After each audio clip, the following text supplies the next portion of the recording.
I'm Seth Meyers. This is Late Night. We hope you're doing well. And now, if you don't mind, we're going to get to the news. Scientists announced this week that they have found microplastics inside tumors removed from patients' prostate glands. Oh, I'm sorry. Would you rather talk about the State of the Union speech from last night?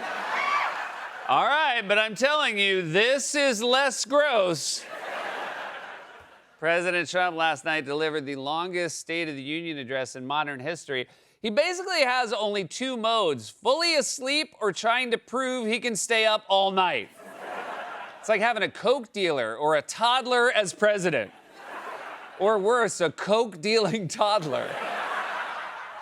During last night's State of the Union address, President Trump awarded 2 Congressional Medals of Honor and a Purple Heart. He even gave some awards to other people. During the same address, President Trump did not mention the Jeffrey Epstein files, which seems very rude considering how much they mention him.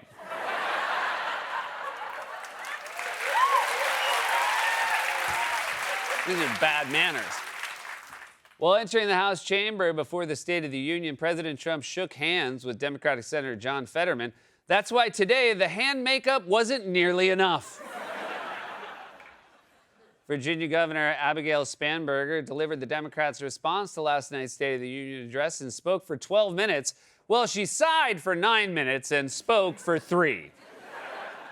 According to a new report, the UFC fight scheduled to take place this summer on the White House South Lawn will feature a weigh-in at the Lincoln Memorial.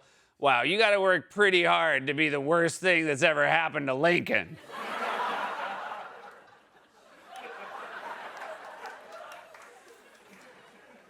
We have a writer named Mike Scollins. He wrote that. That's what he looks like.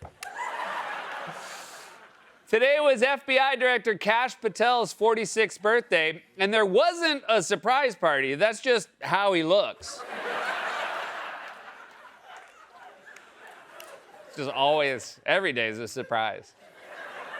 Dunkin' has begun offering iced coffee in 48-ounce buckets that have a handle, lid, and straw, which is handy because after 48 ounces of coffee, you're gonna need a bucket. A Florida convenience store manager was arrested this week for allegedly stealing more than $300,000 worth of scratch-off lottery tickets in a scam that netted him almost $5. and two free tickets. So we don't know what those have. A new study suggests that the Tyrannosaurus Rex would chase its prey by running on its tiptoes. Scientists believe it's the only dinosaur to go extinct from bullying.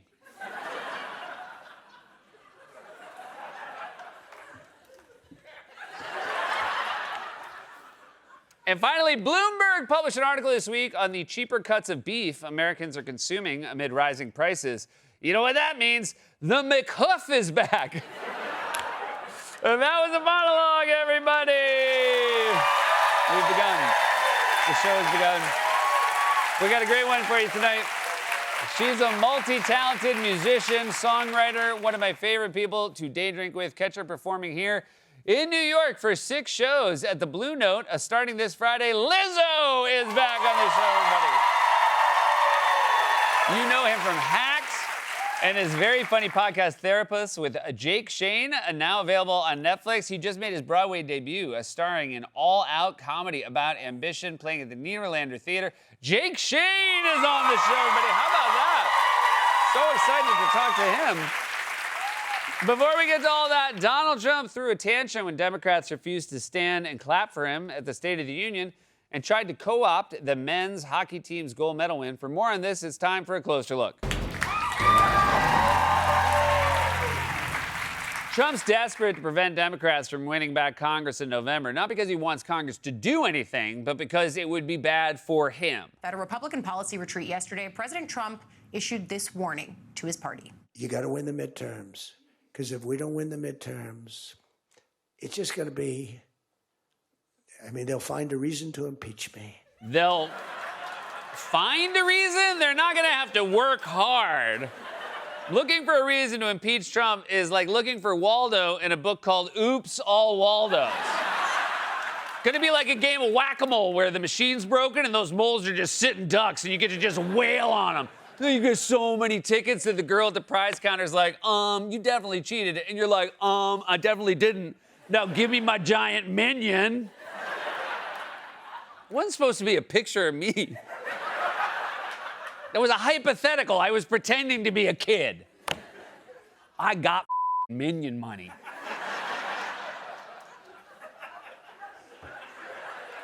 But Donald, if you're wondering, Donald, what they might find to impeach you over, how about the fact that your family's crypto company took $500 million from an Abu Dhabi royal known as the Spy Sheik, or the fact that you let a drug kingpin who, quote, flooded America with cocaine out of jail, or the fact that you're terrorizing cities and rounding up children, or the fact that your name appears more often in the Epstein files than Eddie Murphy's name appears in the credits of The Nutty Professor. At this point, Trump's best defense will be that he didn't do any of this stuff, and it was Don Jr. dressed as him in full Clumps makeup. They did it while my back was turned, and they did it very fast. They put the makeup on so quickly, they didn't have time to finish the hand. And I do apologize that we haven't had time to do a full deep dive on the fact that our president has what's known as Addams Family hand. Because that bad boy definitely comes off at night and just runs around the Oval Office. So Trump doesn't want to get impeached for a third, fourth, or fifth time, although I don't know what he's worried about. He could show up at his own impeachment trial and scream, "That's right, I did it, and I'll do it again," and Republicans still wouldn't vote to convict. Afterwards, Lindsey Graham would tell the press, "I saw a president today, he's learned his lesson." He was very contrite. But still, Trump's worried about breaking his own record for most impeachments, which is why the polling right now is so troubling for him. Trump's net approval rating. Look at all the pre-SOTUS polls, the State of the Union. Look at this. Okay, we're at this point. Look at that. Negative 27 points. My goodness gracious. Compare that to where he was in 2020, 2019, and 2018 in term one going into those State of the Unions. Minus 10, way lower now. Minus 15, way lower now. Minus 15. Way lower now. You don't have to be a mathematical genius to know that minus 27 points is considerably lower than minus 15 or minus 11. It is also the weakest that Donald Trump has ever been with independents. Look at this drop. We've been talking about it the past few months. At this point, a year ago, Donald Trump was at minus 13 points. Look at this. Minus 47 points among independents. Trump's numbers are so bad, the pollsters are out of breath. And we are big fans of Harry Enten here. Love the energy, love the enthusiasm. But the midterms are still months away. So could somebody please tell him to pace himself? He's like a guy at a pickup basketball game who immediately plays full court press. And you're like, dude, it's the Y. We all have knee braces on. So Trump's polling is brutal, which is why, according to the media, there was a lot riding on this State of the Union address. Now to the high stakes ahead of President Trump's State of the Union address on Tuesday. The high-stakes address. The high-stakes speech. His high-stakes message. The president's high-stakes State of the Union address. I think this is now a pretty high-stakes State of the Union. No, it's not. Between this show and SNL, I've been through over 20 of these State of the Union addresses, both Republicans and Democrats, and if there's one lesson I've learned, it's this. No one gives a f***.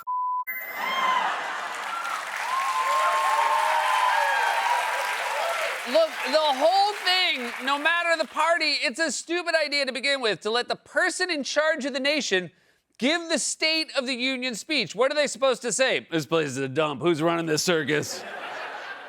It's like if I let my writers do their own employee evaluations. Everything I think of is funny, and I think noon is a perfectly fine time to come to work.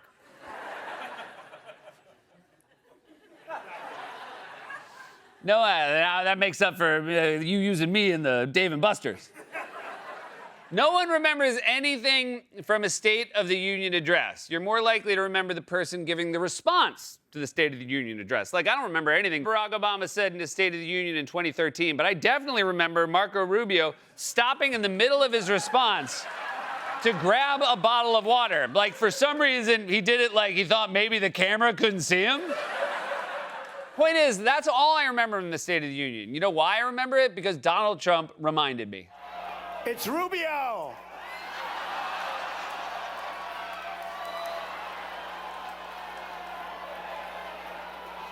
That's what it.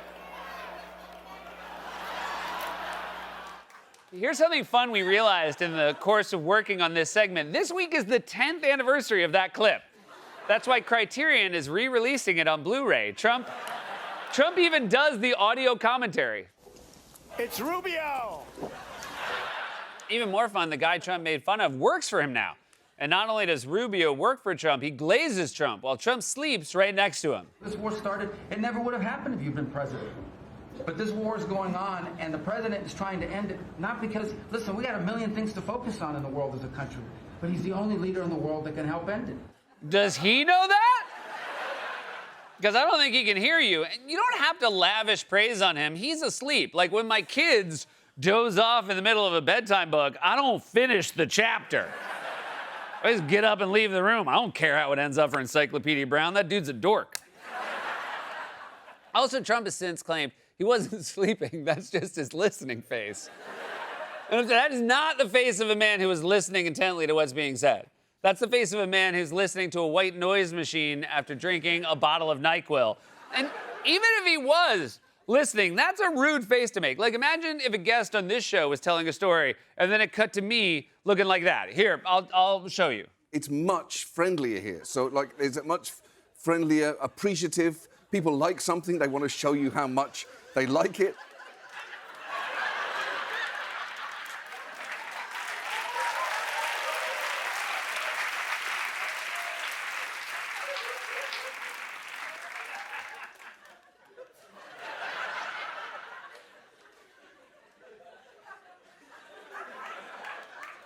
I'm listening. By the way, Republicans actually think this kind of thing makes Trump look good. We got the hardest working president ever.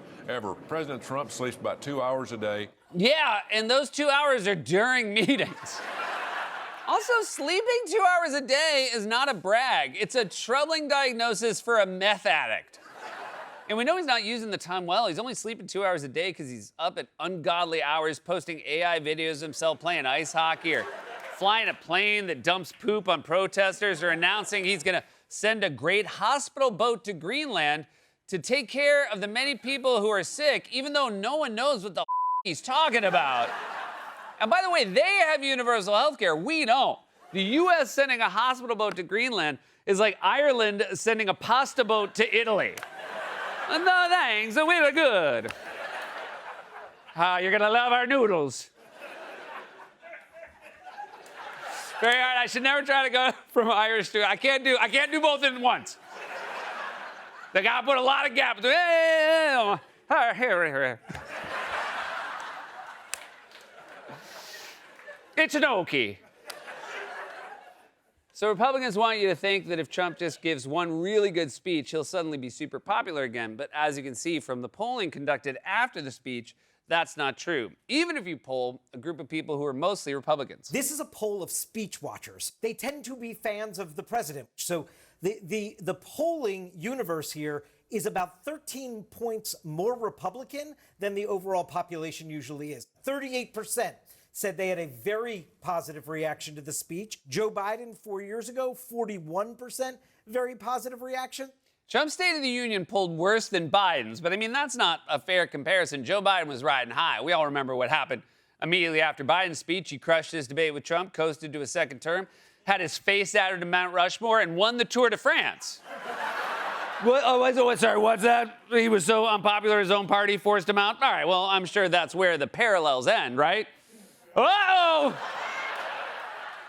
Now, in fact, Trump might want to go back to sleep when he sees the polling, which found that his State of the Union speech was the least popular this century. So it was the least popular. That's okay. I'm sure it was the most something. At 1 hour and 47 minutes, it was the longest State of the Union speech in history. So bad news, it sucked. Good news, it went on forever. I'm sorry, but if I'm going to sit through something that long, it better end up back at the Shire.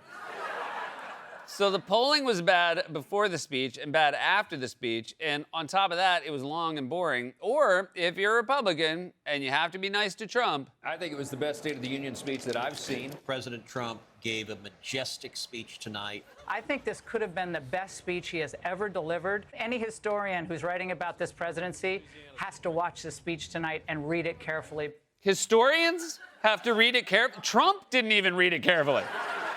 Seriously, listen to this and tell me this isn't the first time he is seeing these words. Americans ventured out across the daunting and dangerous continent We carved paths through an unforgiving wilderness, settled a boundless frontier, and tamed the beautiful but very, very dangerous Wild West. From empty marshes and wide open plains, we raised up the world's greatest cities. Together, we mastered the world's mightiest industries and shattered history's monstrous tyrannies.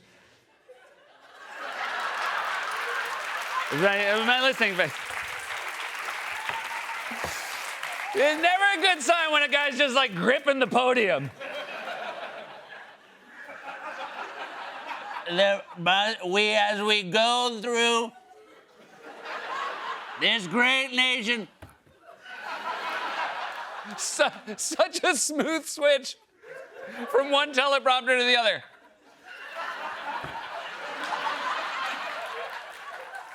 And yet, despite the fact that it strained everyone's attention spans, Trump expected everyone to leap to their feet and applaud for him, including the Democrats, and his feelings were very hurt when they didn't. Look, nobody stands up. These people are crazy, I'm telling you.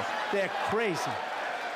These people are crazy. They said electric boat batteries cause shark attacks. They called Hannibal Lecter a wonderful man. They sent a hospital boat to Greenland for no reason. Oh, I realize those are all things I did.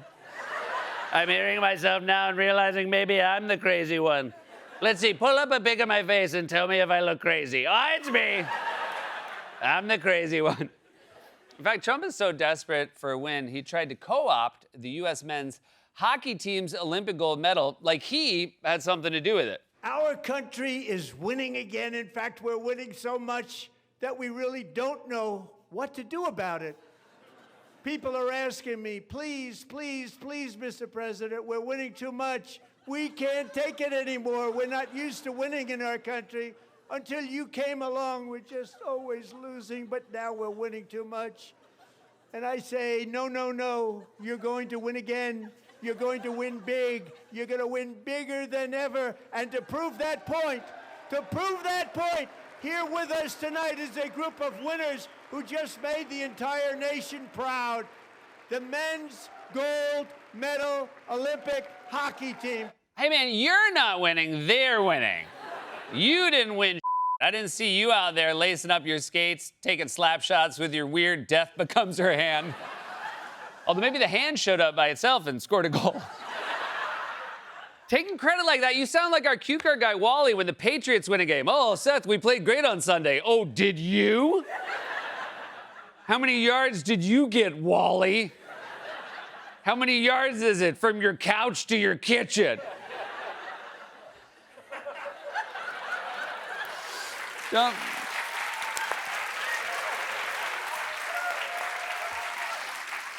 Trump used this speech the way he uses all of his speeches, as a vehicle to attack anyone who doesn't bend the knee. And since that's a majority of the country, his polling is terrible. Republicans think this strategy is working, but that's only because they're crazy. This has been